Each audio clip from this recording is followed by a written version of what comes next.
జీవితం జీవిస్తూ ఆ తాగుబోతనంలో మునిగిపోతున్నప్పుడు, నశించిపోతున్నప్పుడు, చావుపోతున్నప్పుడు వాడికి కావాల్సింది ఏమిటండి?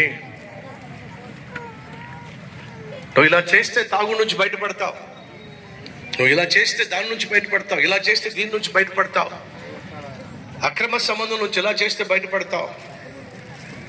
మునిగిపోయేవాడికి, నశించిపోయేవాడికి కావాల్సింది శాస్త్రాలు కాదండి. ఆ రోజు అతను తనకు తెలిసిన శాస్త్రాన్ని, ఈత శాస్త్రాన్ని నేర్పిస్తున్నాడు. కుడి చేయి చాపు, ఎడం చేయి చాపు, కుడికాలు చాపు, ఎడంకాలు చాపు, 4 కలిపి ఊపు, అప్పుడు ఆటోమేటిక్గా నువ్వు ఈత కొట్టి బయటకు వచ్చేస్తావు.